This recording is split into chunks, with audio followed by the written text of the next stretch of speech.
Well, welcome in there, kids.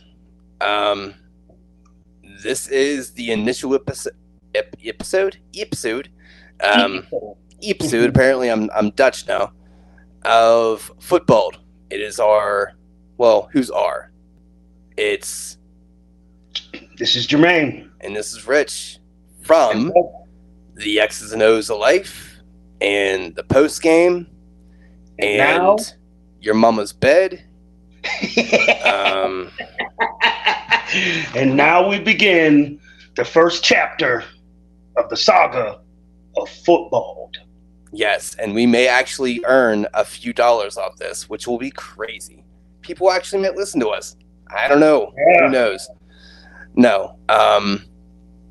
So this is going to be kind of our twice a week pod about fantasy football. We'll touch on the football, the regular stuff, but generally speaking, that's going to fall into play with the fantasy football. Well, any of the football stories, it's going to be pretty much how does it impact fantasy. So really is truly the main vein or the main theme is fantasy, and the stories that maybe other people get enamored with, we don't focus in on them. We look like today, the prime example came out that Jonathan Taylor is going to be suspended for 4 games. I didn't think about Jonathan Taylor and his, oh, that's so sad. I thought about who's the fucking running back, and I'm grabbing him them first 4 weeks. Right. So it's like everything that happened, any Would news. you though? Like, would you really trust a backup running back with a rookie quarterback? I mean, I get it. Like, I'm not rushing out, and I'm not rushing out and making a drastic decision. I'm talking about like a waiver wire pickup or something. Like I'm not prioritizing him high because he's not the starting back for the year. So I'm not even. He's a placeholder back. Yeah. Just your excitement got me nervous. I'm like, ooh, don't go balls deep yet, man. But I'm just saying, I didn't have any type of feelings toward Jonathan Taylor. I mean, that's fucked up what the Colts is doing to him, and that's a fucked up story. Yeah. But my thing is, how does that impact? How is this gonna fucking mess with my draft? Yeah. And we can get into it, but I already had one draft, so I already got the tip in. So yeah.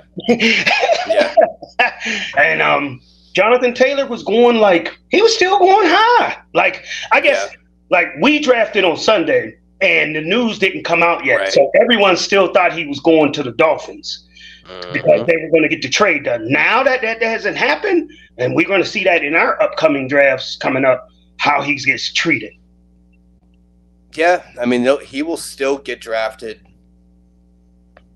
high enough to be like, what are you doing?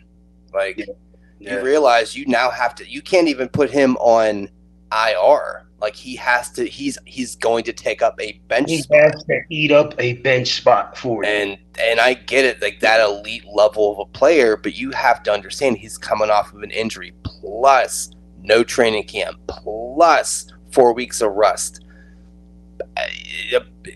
And by that time, it's getting on as Mike Tomlinism, getting on a moving train, because the NFL is already 4 weeks in. Everybody's already moving at the speed of the game. Right. It's like with the reduction of the preseason games and nobody playing in the preseason games, the first 2 to 3 weeks of the NFL is the preseason. That's why it's sloppy play and you don't see it getting rolling. But after week 4, that thing is in full swing. And, once again, you think about fantasy, right? You have invested high capital on a player that you can't play for 4 weeks. I had to go through that same situation, not in our league, but in another league I drafted DeAndre Hopkins. And his first 6 games, he was suspended. And I was so tempted. It was times where the roster got it squeezed and I really need it. And I'm like, I'm not dropping D-Hop. Like, I spent a nice amount of pick on him. And he immediately produced. And I got to the championship in that league. So, it was worth the wait. But that's just such an anomaly. Like, that's just such an anomaly, though. Like, that's not the story that usually gets told. It's usually the other way around, So Well, anyway, before we even, because we're Yeah, like, I mean, we're jumping all over the place. right. Let's start off with, okay, Well, fantasy football. let's tell people the schedule of how this is going to go before we jump into anything. Okay, okay, okay. All right. So, the X's and O's of life that drops on Saturday. Y'all know that. Hopefully, we have the same audience. Hopefully, this grows. We're going to be rolling out a Tuesday episode like today, and this is going to be covering the waivers for fantasy. You know, who we're Basically, looking at. it's going to be covering the recap of what we just saw happen in front of us, the NFL week. Mm-hmm. How we feel about certain people that can they sustain the success, or was this just a 1 week wonder? Right. And then we're going to see who you target on the waiver wire. Is it burning a high waiver pick for, or do you hold out and wait on somebody else? You know, and previewing Thursday too. We can't forget about yeah. Even though those Thursday games be trash, but yeah, they do. They are games, but and Saturday we're gonna do that as well, and that will be released on Sunday mornings. But we're recording that on Saturday night, and that's going to be your Thursday recap and your basically preview for Sunday's games. Any late injury news, late kind of like god damn it news. Yeah. So basically, the Tuesday version is going to be the tore down week before and recapping and talking about it. And then Saturday is going to be the finishing touches on the week in front of you right then and there. Yeah.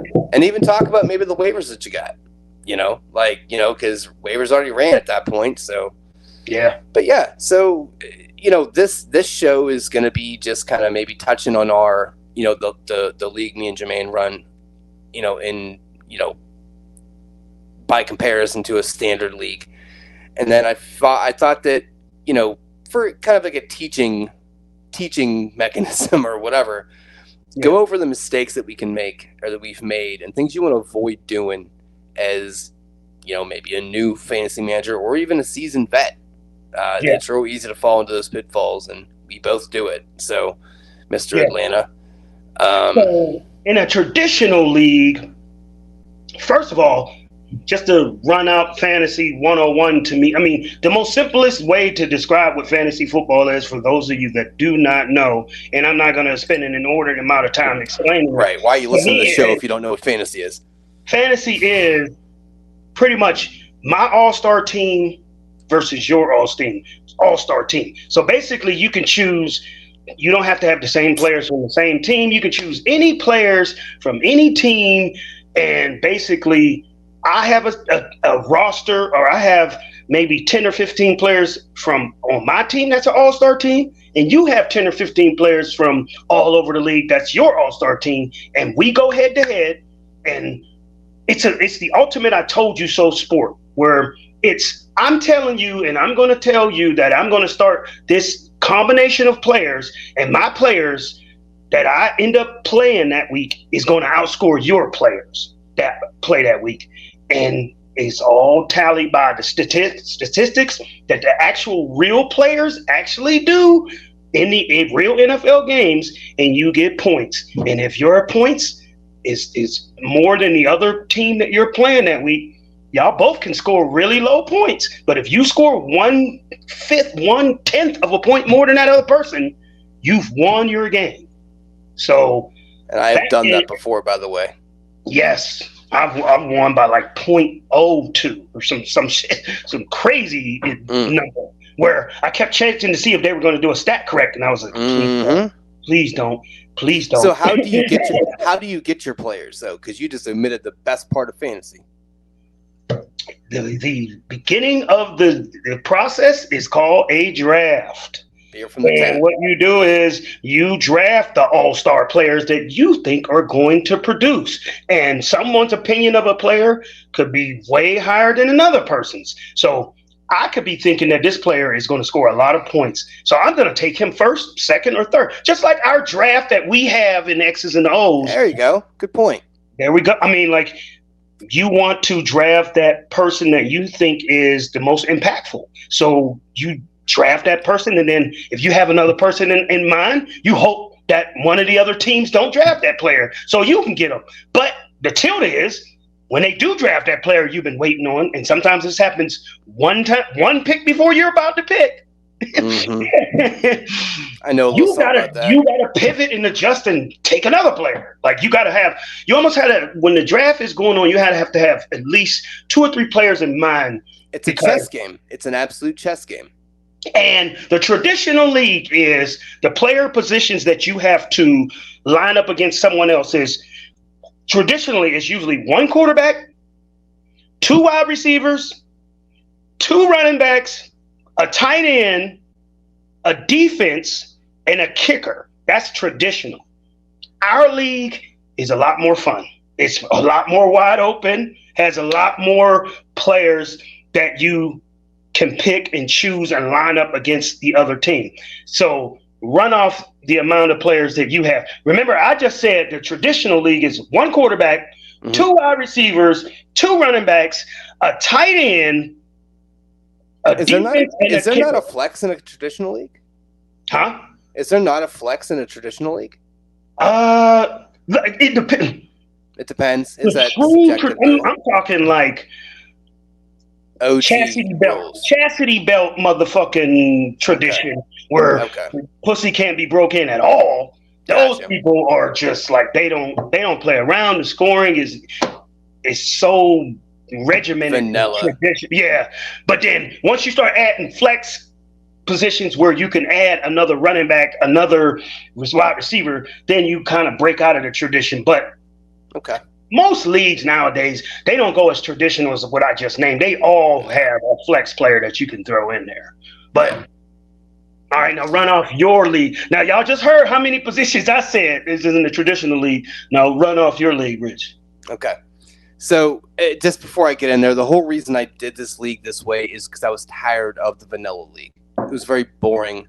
You sitting there watching your bench blow up. You got all these players sitting there, and you can't use them all at the same time. Right. And that's a great point. It's a cool injustice to you. Yeah. Well, it was more. I mean, that was definitely a big point too. But I got so tired of every week, you know the people you're going to play. It's just always the same, like, all right, going against Kamara, going against Hop, going against Josh Allen. Next week, I'm going against Mahomes, going against, like, Tyreek. Like, it got boring. So I had an idea. Let's make a new league. So you start 2 quarterbacks. You start 5 wide receivers. You start 3 running backs.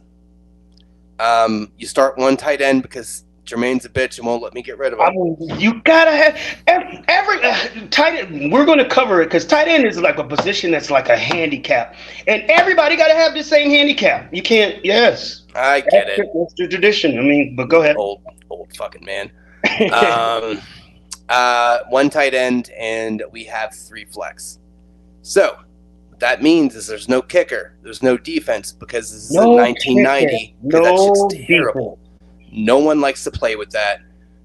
I have lost so many games because some dizzy cunt wanted to kick a fucking 50-yard field goal. Go die in a fire. Defenses, I don't know. That's just boring to me. Like, you start off with points and it dissipates down, then you can earn points. That's not enjoyable because more often than not, you're gonna just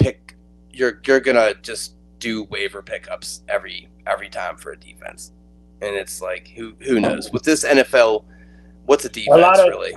I mean, and now in today's world, I've noticed this over the past 2 or 3 years that a lot of people, they just stream defenses week to week. Yeah. And they really pick up a defense that has a great matchup that week and they use them, see if they get points, drop them, and pick up another one with a great matchup. Like it was for so many years. Who's playing the Browns? Got it. All right. Yeah. Who's playing the Texans? Who's playing the teams that can't score a fucking point? Those are the defenses you want. Yep. And that's just not fun. Like that's not, I mean, there's strategy behind it.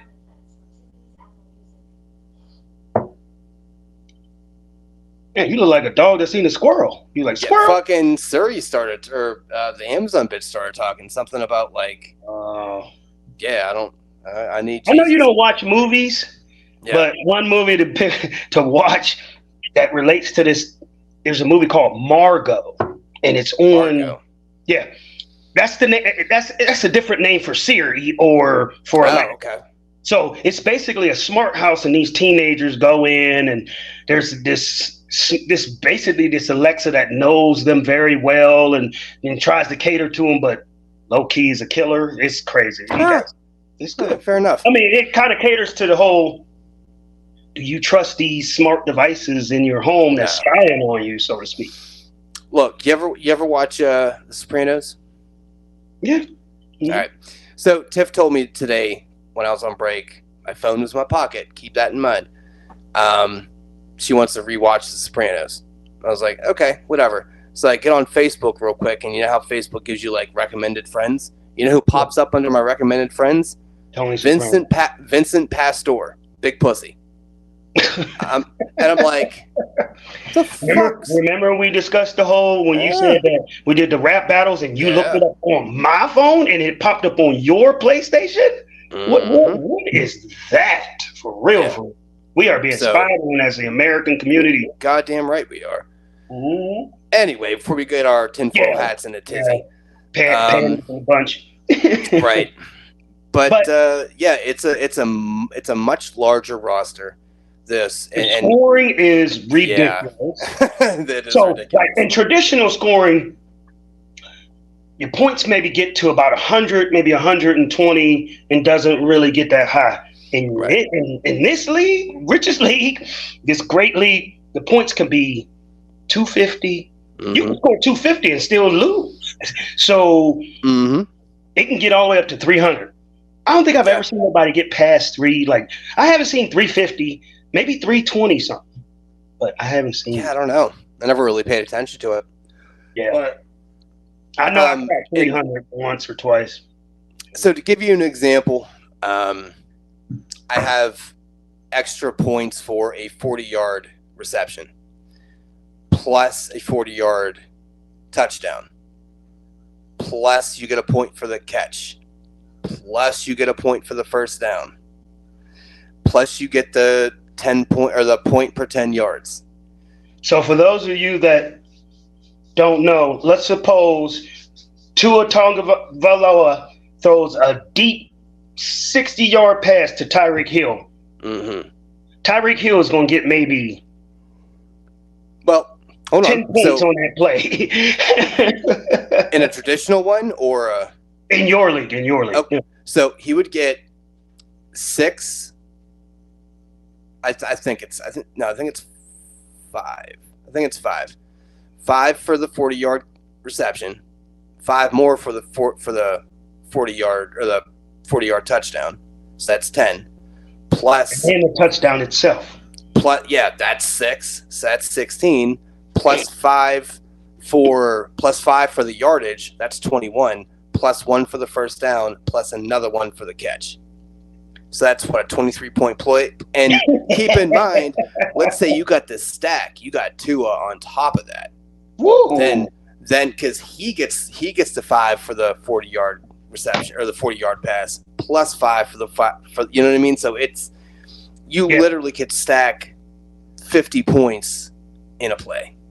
So and it's funny because it does add a little bit of draft strategy.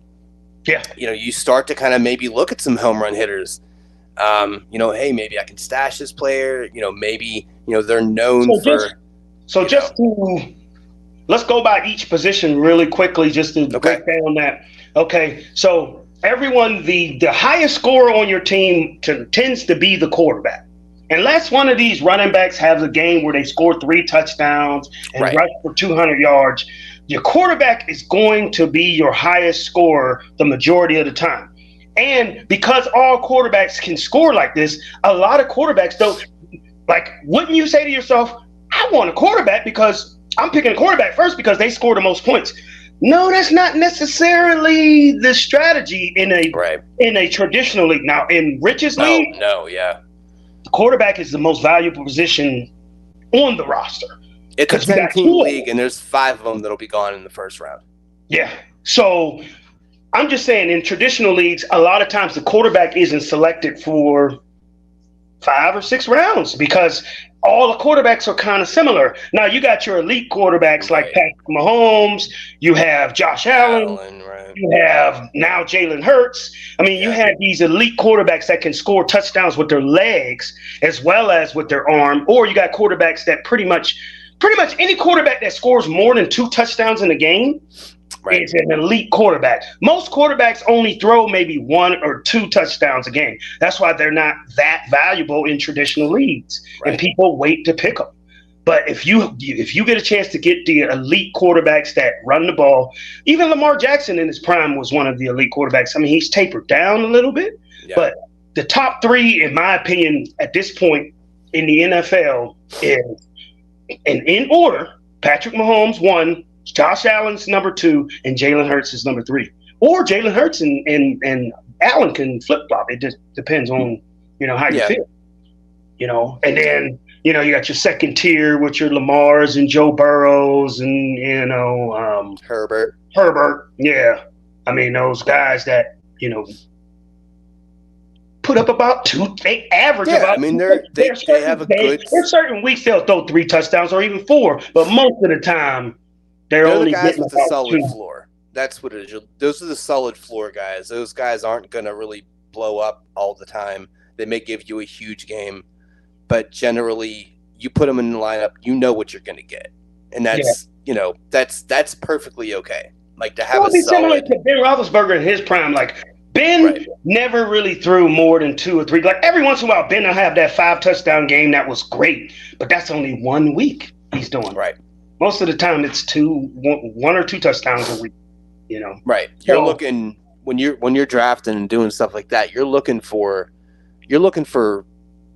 year-long consistency. I'm not looking, at least from that position, I'm not looking for a blow-up game. That one win during that 1 week is not going to get me to the playoffs.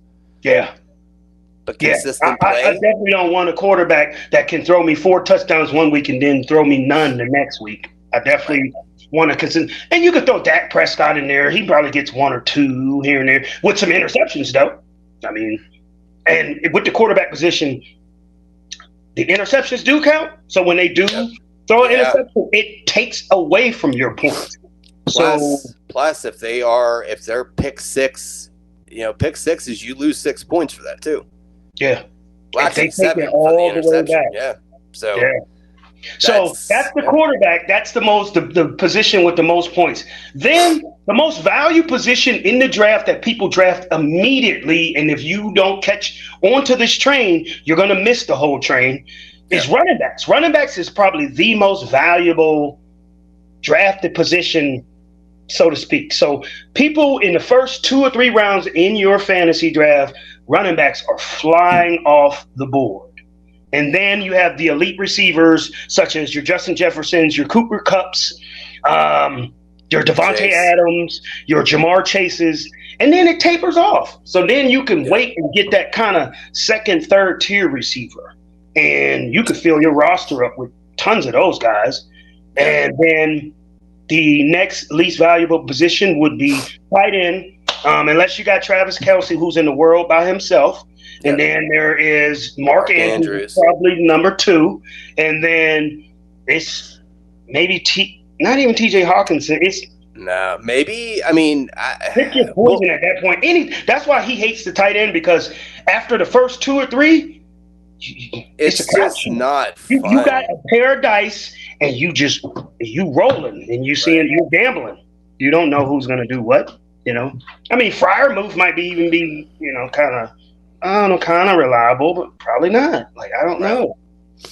I mean, he's gonna have a blow up game, and then people are gonna be like, "See, I told you," and then he's gonna go for 1 for 7. 3 catches for 36 yards, and he's gonna get you 6 points. That's generous. Like, what? But then after that, the next position is either kicker or defense. They're kind of the same. That's why Rich got rid of them, because they're both pretty much the same. The kicker, it depends on how long the field goal kicker is. Like there is one kicker, Justin Tucker from the Baltimore Ravens. He's in the class by himself, just like Travis Kelce. Mhm. And then the other kickers, you want a kicker that's on a prolific offense. You want a kicker that's on an offense that scores a lot of points. You want a kicker in a dome, really. That's really what you're looking for.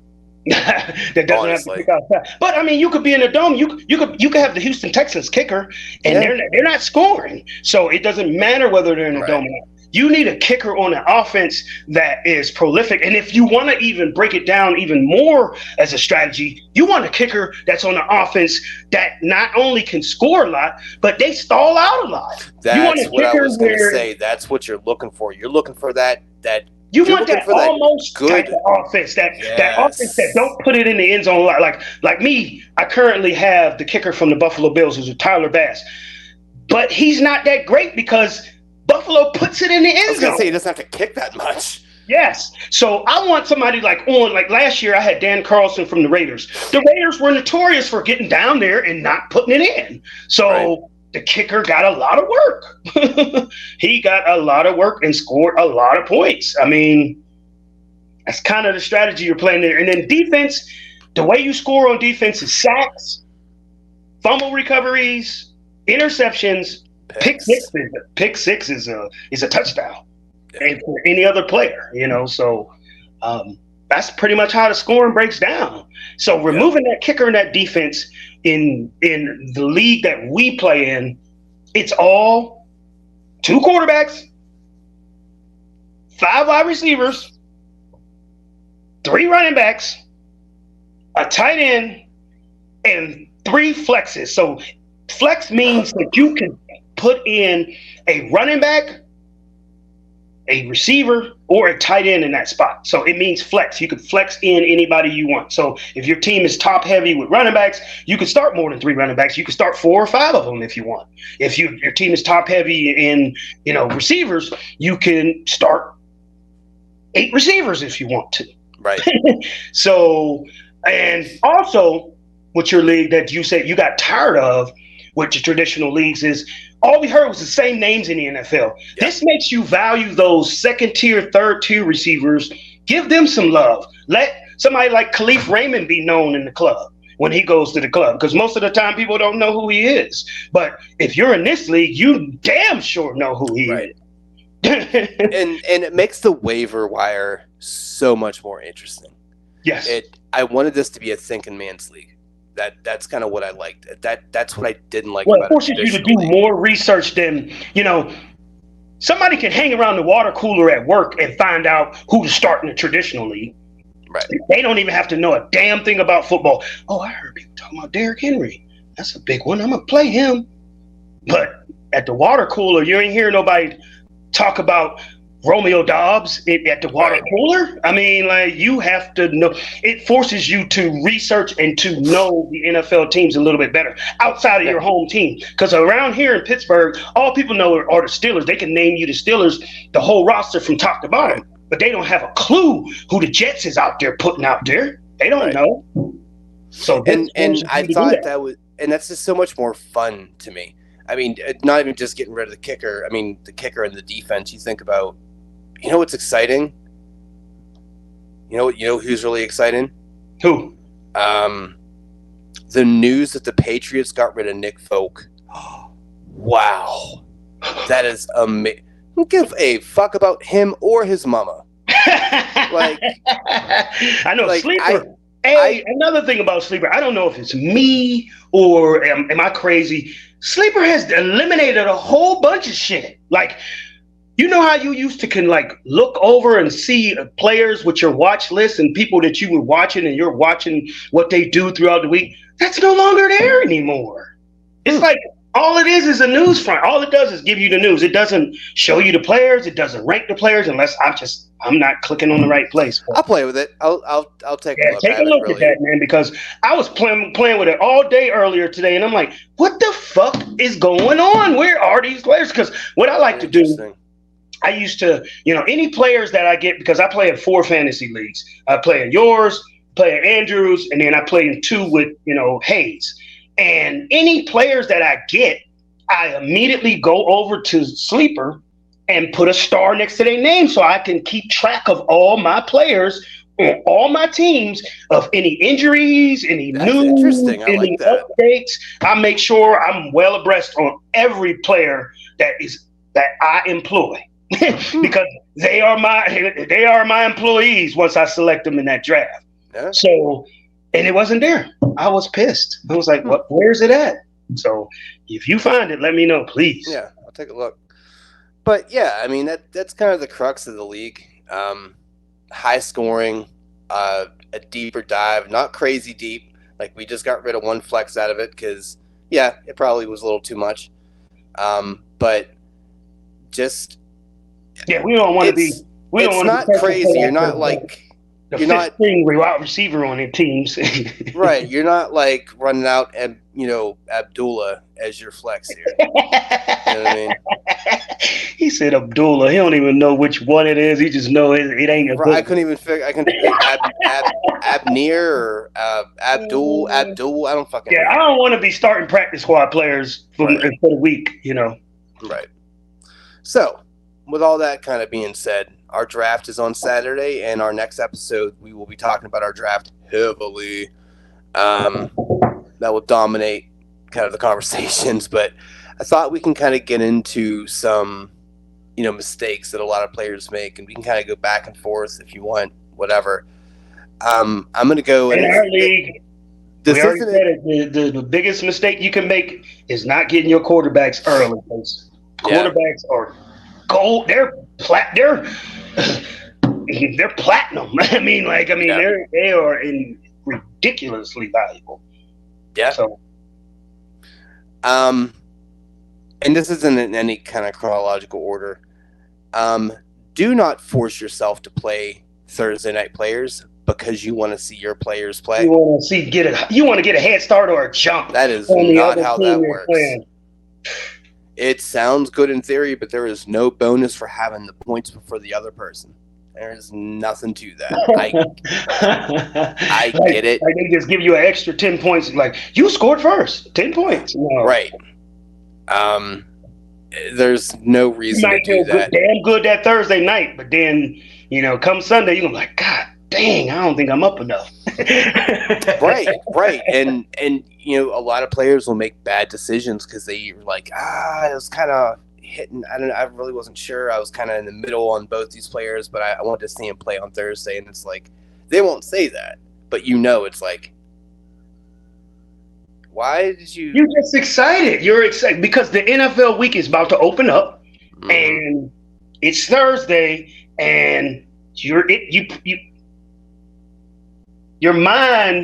average mind would tell you, don't start that player, but you get that NFL itch when the game is about to start. You're like, oh, fuck it, I'm playing him. And then next thing you know, he get 2 catches for 22 yards, and you're pissed. And now you wasted that player, and you got a much more capable, more productive player on the bench that. Now, on the flip side of that, don't look at that as don't ever play a Thursday night player. Just realize what studs are your studs. I mean, right. Realize what you're doing. Understand why you're playing this person. Yeah. So I mean, it's like one of those things where my studs are my studs, and I'm going to play them. I don't care if they play on a day that doesn't even exist. I mean, my studs is my studs. I'm going to play them. But if it's those iffy kind of wishy-washy players that I'm kind of uncertain about, right? Just because the game's on Thursday, I'm probably going to stay away from that iffy guy. Wait till Sunday. Because not saying that the Thursday players don't give their effort. It's just that after a Sunday, I mean, the NFL season is a rigorous sport. Don't get me wrong. They get paid millions of dollars, but it does take a toll on these men's bodies. And when they have to play a game on Sunday and turn around and play another game on Thursday, a lot of the players are not ready. And a lot of the coaches, it's mentally exhausting to put together a game plan, and then you have to turn around and put together another game plan. That's why a lot of those Thursday games are sloppy, because it has taken a toll on physically on everyone's bodies, and it's taken a toll mentally on the preparation for the next opponent. They should realistically probably get rid of them. They make too But much money. The I was gonna NFL is say they a make too much money, ridiculous but money machine. It is a machine that churns out so much money. They're acting like they want to add more games throughout the week. A Tuesday night, a Wednesday night. Like, if it was up to the motherfuckers that control the money, they would have an NFL game on every night. well, I mean, if they could finagle the schedule in such a way where that would not give anyone a handicap, Yeah. Where then no team is going too short amount of time with another game. but Yeah. then they would have like 29 weeks of football too. Like they would just do some shit like that, which I wouldn't be mad about. And But then, I mean, I'm not going to even lie. I hate the wait process that leads up to Sunday, but the anticipation makes it that much better. Right. It makes that more rewarding. If I did see a game every night, it would take some of the sting out of the greatness of the product. Yeah. Yeah, it's like eating your favorite fruit. It's like eating your favorite fruit every day. I mean, we've made that analogy so many fucking times, but it rings true. Yeah. All right, what's your tip? What you got? Well, you said that your tip was the Thursday thing. My thing is that people tend to do when it comes draft time, or even sometimes in waiver wire time. Get away from these names that you know. I mean, like, people draft players off of name alone. Like, they don't know that the player is declining, or they don't know that another player got drafted at their position, and they're going to give that other player to be their incumbent. Yeah. So don't get enamored with, like, right now. My most recent draft I just did. Guess who's a free agent sitting out there? There's a couple of them that were just fucking fantasy darlings years ago. Should be Kamara, to be honest, but somebody got him like later. They did get him later in the rounds, but Zeke Elliott is sitting out there on the waiver wire as we speak, and it's like Zeke Elliott used to be a top 10 pick. This dude is on the waiver wire, but if you're a dumbass that all you know is the names, you're gonna be like, Zeke Elliott, I'm taking him. You don't know he's gonna get no burn. He's gonna get no round. Yeah, I mean, but like, just for him sitting on the, I don't know. You would grab him just to see how pretty it looks. I mean, because you're just, because you just don't know. Like, and if you look, all right, are you gonna pick up Zeke Elliott or Cedric Wilson off the waiver wire? Uh-oh. Okay. It looks more sexy to see Zeke sitting there on your bench. It's almost like a flex move. You're like, and I got Zeke on the bench. Right. Yeah. But I get that's a good point. Like, names will draw you in. Yes, and you'll sit there and pass over the more productive player because you don't know he's an up and coming and developing player. But third round comes around, you say to yourself, I need a running back. You know you're taking a running back regardless. And the running backs at your disposal is Alexander Madison or Dalvin Cook. Dalvin Cook plays for the Jets, and Alexander Madison is now the starting back. I'm taking Madison all day. Huh? I'm taking Madison all day. But if you don't know your shit, you don't know your research, you're going to be like, Dalvin, that is a fucking no-brainer. There's also no way I'm taking Madison in the third round. Still, I get your point. I took him pretty high. I am going to run off my team. In my mock, I took him pretty high too, but wasn't third round. Golly. Yeah. I'm going to run off my team. That's a great tip for, once again, amateurs and pros. Like, it's you fall victim to it.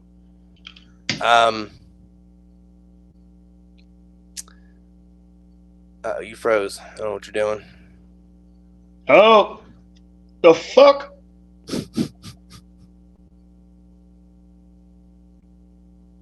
Get me back. Okay. I can re-invite you here. Hold on. No. Oh, okay. There you are. Hi. No.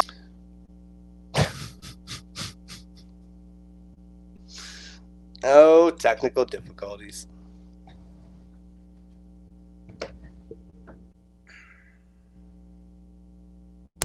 I'll walk around here for a little bit. Oh man.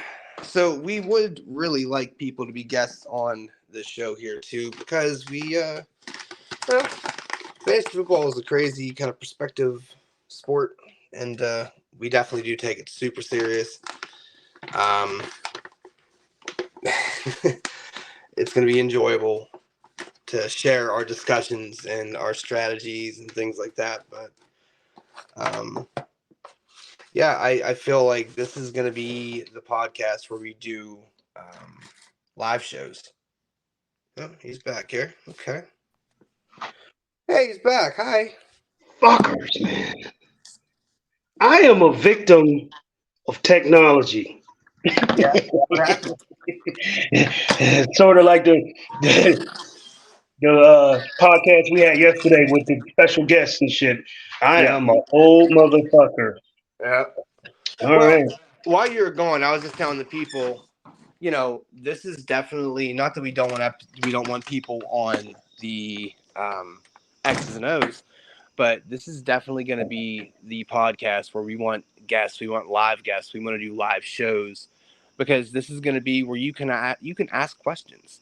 Like, hey, we're not gurus, but we've been in the game for a long time, and I would like to say we were pretty knowledgeable individuals, and And we've won multiple championships. So well, I mean, somebody won multiple ones. That was not me, but I did. I do have a chip. you do have a chip under your belt. So it did go all right at some point. Mm-hmm. So So, my next tip is, and a lot of people say this, but understand the team that you draft is not the team you're going to end up with. absolutely. Never. Yeah. I don't think there's ever been a team that has been drafted that is the exact team come week 18. It does not happen. I have had teams where I don't know what is it, 16 rounds? I think you draft 16 players. Well, I in have this had one, teams, it's 20. yeah. I had teams where by the end of the season, I may have had 3 of the 16 people I drafted. And that would probably be like my quarterback, my running back I drafted first or something like that. But by the end of the season, there was nobody there that I drafted. It was all waiver wire pickups and luck. And so, along with that vein of thinking, do not draft with the idea that you're going to draft trade bait either, because that's a stupid move to go with. You want to draft. you're talking about somebody that may already have some good receivers, but they load up and take another one because they're going to try to trade somebody for. Right. Yeah, that is a goofy. Like I've never went in with that mentality. Like it's almost like a hater mentality where I know you need a running back, and you're right after me, and I'm going to take your running back, Right. and I don't need them, but I'm going to try to get something out of you, right, for you to get your running back. Yeah, that's hater mentality to me. Well, it's not even just that; it's a poor draft strategy, because you're drafting with the expectation that someone's going to trade you. That is not promised. You're then sacrificing your draft equity on the chance that someone's going to trade you something that you could have drafted anyway or drafted better. So, see, this is my strategy in all drafts. It's pretty much is the fuck me. Get your starter, huh? Is the fuck me.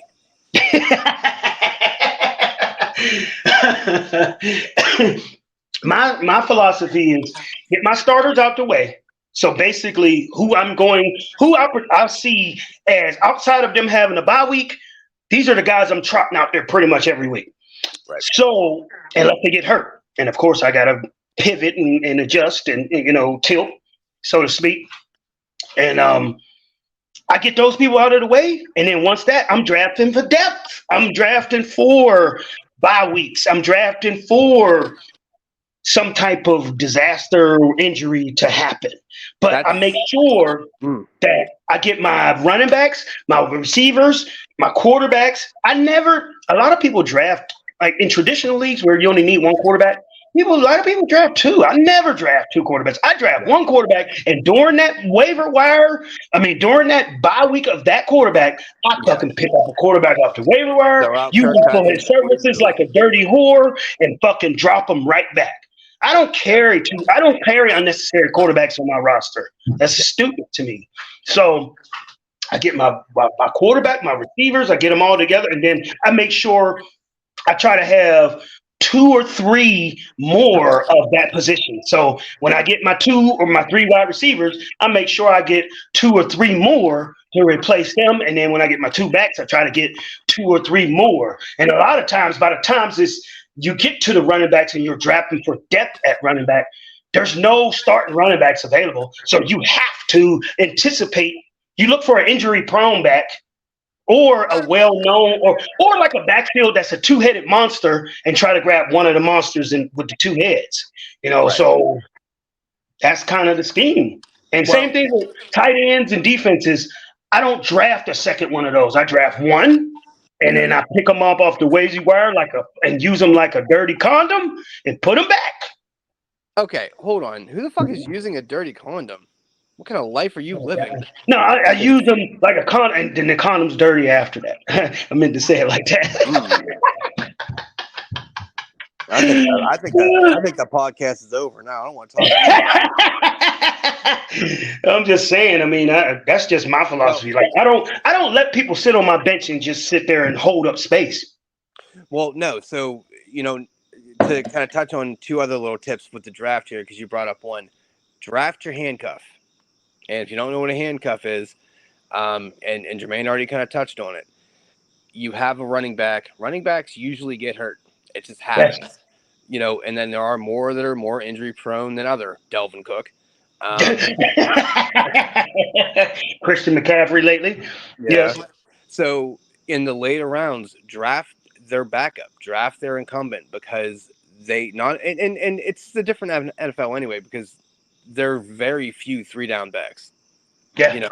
So the only one I know even right now to this day is Derrick Henry. Other than that, everyone's plugging in that second, third back. I mean, they like to. It's not good for fantasy, but they don't give a fuck about fantasy players. They give a fuck about trying to win the game. Right.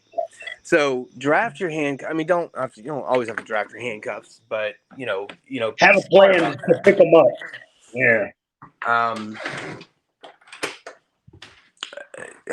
Oh God, there's so many draft mistakes. Don't be a homer. My God, that is one of the greatest points, especially in this town. Mm-hmm. I said that's another thing about Timmy's ass. He loves Steelers. Like, I stay away from pretty much every Steeler. The only way I would draft a Steeler is if Antonio Brown was one that I would have drafted in his prime. Yeah. Le'Veon Bell I would have drafted in his prime, or any Pittsburgh Steelers running back.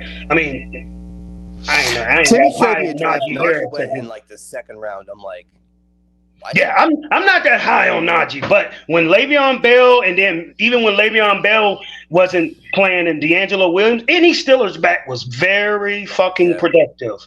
But right. I'm not sold on Najee. It was a scheme back. It wasn't even the skill. It was the scheme that made them right. They had them like when any back get in there for the Steelers and they're the starting back, they usually produce pretty well. Outside of Najee's dancing, stepping in the name of love, motherfucking dancing ass. So. Most Steelers backs are productive, but the receivers, outside of them years when Ben went to Deontay Johnson every play, there was no Steeler receiver that was reliable outside of Antonio Brown.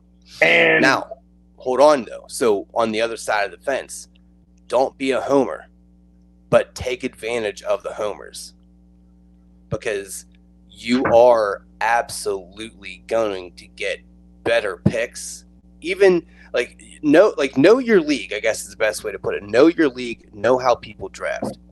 And because then you can really, kind of get a draft strategy around who you're drafting around, because you're like, all right, I know kind of where he's going to go. So it's a bit of a game of cat Well, and I mean, mouse. when you're drafting in that draft board, of course it labels, like when you're drafting on Yahoo. I don't know about these other Yeah, platforms, ESPN and all that, which is trash. facts. Yes.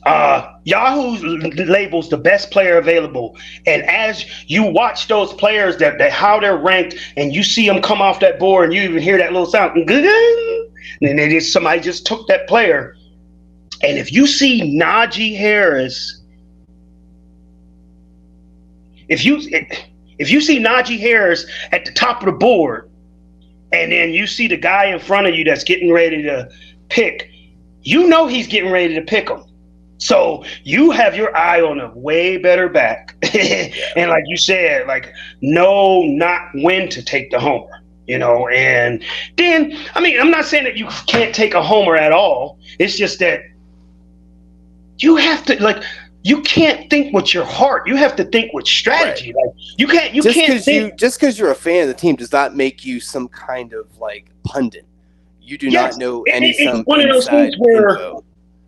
It's one of those things where if Pat Fryermuth catch 3 passes for 40 yards and he get a touchdown and he wins the game for Pittsburgh, good job. But for fantasy purposes, that don't mean a fucking thing. You know what I mean? And so it's like, you have to be looking at these players from a points perspective, because it's not going to help you get any points. So a lot of times, and I know you done got to the point where you don't even watch the Steelers games. You watch all red zone. So, I mean, I still find myself forcing myself to watch the Steeler game first. I can't stand watching Kenny. I just can't. It's just fucking just like, dude, you're like Trent Dilfer. Go fuck yourself. Get out of here.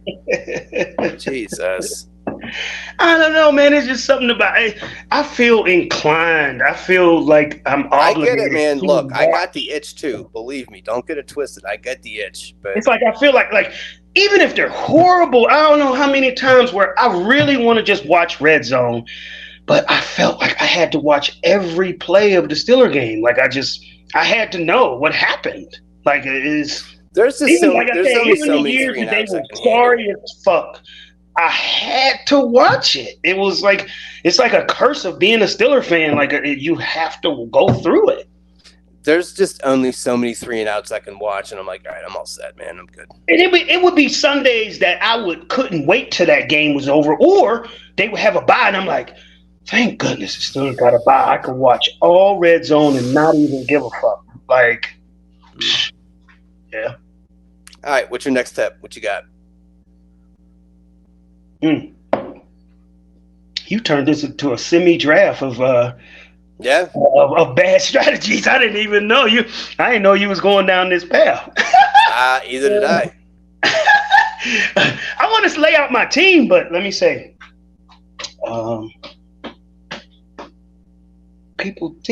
mistakes that people tend to make. Waiver wire process. People tend to fall in love with the vogue or pick that everybody's talking about that they're going to pick off the waiver wire. And then I've seen people get burned to the point where the media led you to believe that the player that they're replacing was going to be hurt for sure. And then that person ended up playing that Sunday, and you burned your waiver pick for his backup, and you don't even get a chance to play him. Like, you have to, like, follow that injury report very closely. Make damn sure that your dude you're picking up off the waiver wire is going to get his opportunity to start. Because you need to see his ACL surgery happening, and then you can burn your pick. But I'm just saying, okay, don't fall in love with the big neck. This goes back to I guess it's the same pick. Don't fall in love with these names. I mean, like, you have to. I don't know how to explain it, because I love football, and I make sure that I stay abreast of what's going on. Everyone don't have time to do that, so I don't know. I don't know if you need to watch, the NFL fantasy show on the NFL Network to know. Make sure you know what you're picking off that waiver wire, because there is believe me or not, there is a waiver wire strategy that's involved as well, where if you have the top priority waiver pick, do not blow it on some fucking 1 week wonder. Like, if I'm gonna have the number one pick and I'm falling in love with a waiver pick, he better be starting at least 4 games or 2 or 3 at least. He's gonna get me more than a 1 week wonder. Like, I'm not burning my pick on that. To piggyback off that too, also be aware of other people's priority. So hypothetically, let's say you're the third pick, and you're the third priority, and the fourth priority is the person that just had their starting running back go down, and know they're gonna pick him, right? So you can be a dick a little bit, but it's a part of the strategy. Like, is this player the only good time enough I use those type of strategies is if I'm playing them that week. Yeah. Like, if I'm playing that opponent that week, I'm gonna pick up what they need. So to hate on them, like, that is the only time that I'm like a true hater. Like, and I'm hating in my best interest. Like, I don't want you to have you don't just do it just to do it. There is, if you're going to, like, because still number 3 is a high pick. So is this worthwhile? Is this person going to start enough for you? Does this person, because then you even can play the game of, okay, I drafted him. This person really needs him. There is a chance this person may propose a trade. So then you can kind of, so you're playing keep away, but you're kind of playing like, hey, I'll use them anyway. It's like you steal your brother's toy just to be a dick, but you're also like, I kind of like the toy. Yeah. I got an interesting story behind that with Brandon, with Hayes. Last year, I told you I made it to the championship game. And before I got to the championship game,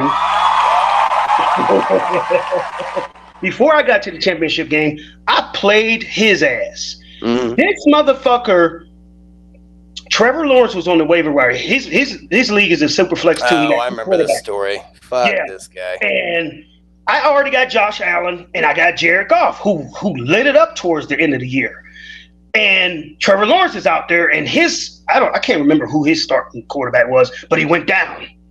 Oh no, Jalen Hurts. It was like, remember towards the end of the year, like the Eagles was sitting Jalen Hurts and they let Gardner Minshew start some of those games. So Jalen Hurts was not playing. So he had to find a quarterback on the waiver wire. I grabbed Trevor Lawrence to stop him.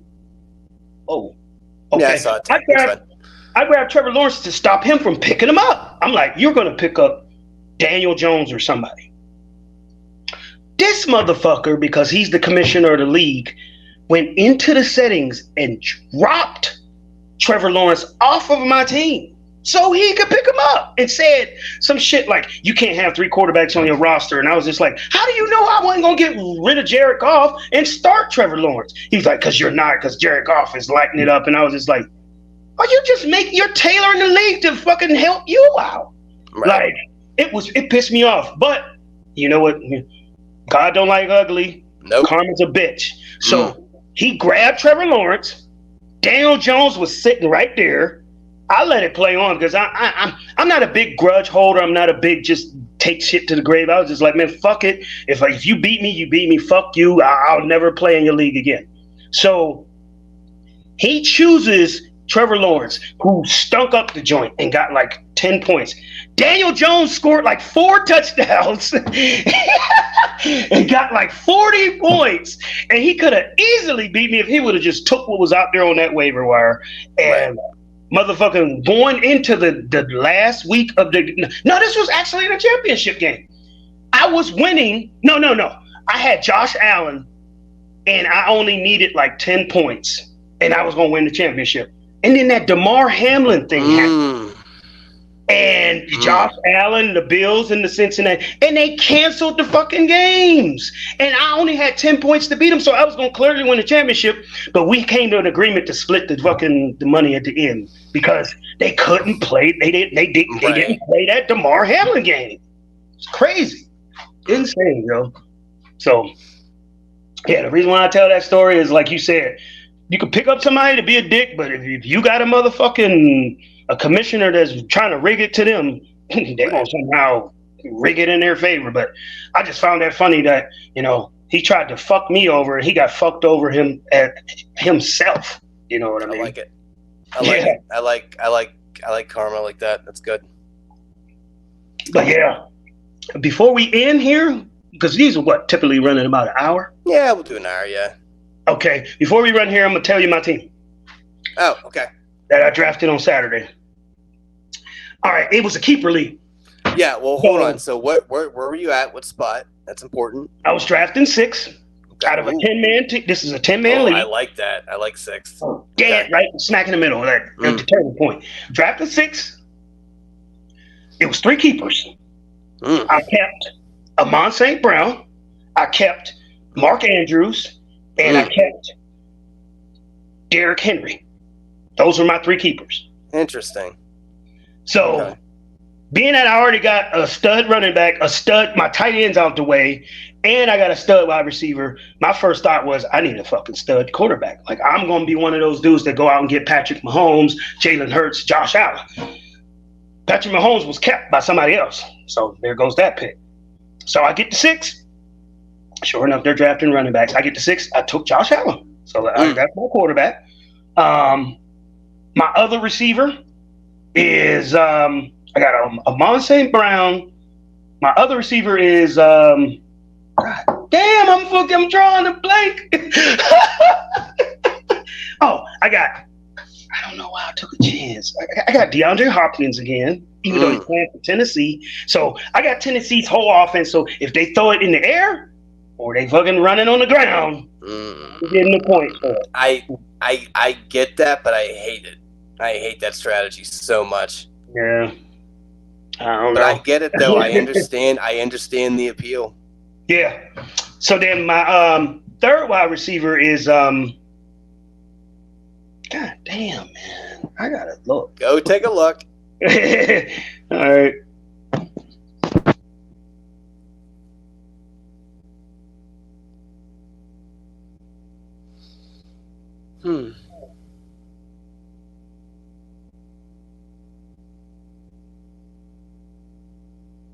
All right, I got Christian Kirk.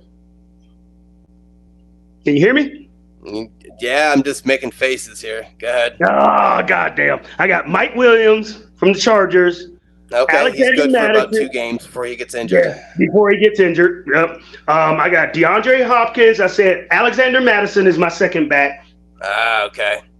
My bench, I got Khalil Herbert from the Bears. Okay. Kadarius Toney, who they say that supposedly he's supposed to emerge as the number 1 receiver in Kansas City. I got Romeo. He's like Antonio Brown 2.0, except with a like he can't get less talent. Yeah, he just can't get right, but hopefully. Yeah.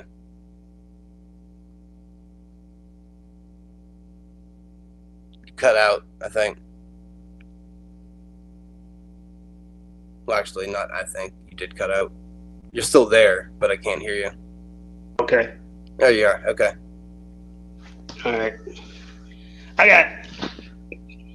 Who was the last person you heard that I had? Oh shit! I wasn't listening. No.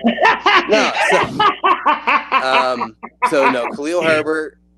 Yeah, Romeo Doubs, and that depends on if Jordan Love somehow puts it together. Right. Another receiver I said Kadarius Toney. Then I got Darnell Mooney. Depends on what Fields does. I don't know. Yeah. I got that one running back from Miami. His name is Devin Achane or some shit like that. Achane. Okay. Yeah, Achane. That's how you say it? I don't even know how to say his name. Yeah. Got him. There's a lot of folks out this year with weird last names, so yeah. Yeah. And I don't know who. God damn. Zay Jones, yeah. Okay. Zay Jones, and then Steelers defense. Oh, no one gives a shit about your defense or kicker. Shut up. and the kicker from the Bills. So Yeah. I mean, I feel okay. I mean, I don't feel spectacular, but I mean, you couldn't tell me shit Sunday. Remember, I fucking texted you and was like, my team is the shit. And then I woke up the next day like, my team ain't shit.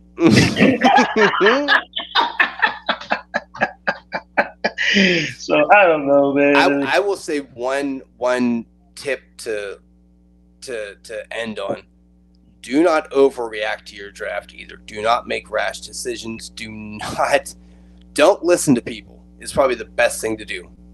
Don't listen to people. You drafted them. They didn't. People One tip always. that I do want to mention that I've done over years is cut too early. Like, Yeah. I cut people before week 4, and then by week 5, they are. Remember, I did that with your championship year.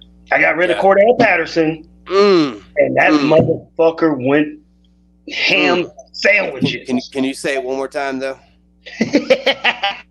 The year you won a chip. It's even sweeter because I took an Atlanta person off you. Yeah, and you know how I feel about Atlanta players. I had the running. It was Patterson, and I can't remember who his backup was, but I had both of them, and I let Patterson go, and you got him. And motherfucker, I remember at your wedding, you was just like, another one, Patterson, another one. I'm like, God damn. Yeah. Yeah. That was beautiful. Good memories. So, all right. So it was a good first fun episode. I mean, obviously the other episodes aren't really going to be built like this. The next episode's going to be discussing our draft. Like I said, when you had your little hiatus. Yeah, I mean, we're going to have content to talk about. You know what I mean? Like right now, we're still in we're in the preseason of this show. Yeah. So, but like I said, whenever you had your hiatus, like these are the podcasts that we're going to want to do live shows so we can answer questions or, just have, correspondence. So if that interests folks, please hit us up, let us know, because we have no qualms doing a live show. But all right, so we will meet again on Saturday. Our draft is at 7. I don't know what the plan is, if we're just going to jump into football right after that, then jump into X's and O's. Yeah, because remember I told you I had Brandon's draft right after yours, but no, that has changed. He changed it to Friday night at 8 o'clock. So all I got is your draft on. Perfect. Because I completely forgot about it because I don't care about your thoughts and feelings. My bad. Yep. So no, that's So I'm drafting 3 days in a row. I'm pretty much. I got one on Friday, Saturday, and then Sunday. Yep. So this weekend is gonna be busy. I'm gonna be fantasy little Tweety birds flying around my head the whole time. Well, could be worse. So so Saturday do the draft, jump into football, then jump into X's and O's, and maybe the post game. I don't know if we have any talking left. I'm about to say if we. Yeah, there you are. I don't know. You're dealing with that. No, I didn't touch anything. Boxcar internet over there. It just blanked out. All right. Well, my name is Rich. This is Jermaine. This was Footbald. Football. Yeah. I like it. Do you get it? Because it's football when we're bald. He ain't show his bald head. I gotta shave my head. I have like these little prickly things. I look like I'm like. I got a big mosquito bite in the back of my head, yo. It's huge. Yeah. God damn, they tore me up. Just like at your wedding. I remember your wedding, they tore my motherfucking head up. Golly. It's a lanternfly. It laid eggs in your head. All right, everybody. All right, boys. Well, we will see y'all Saturday. Yep. Toodaloo.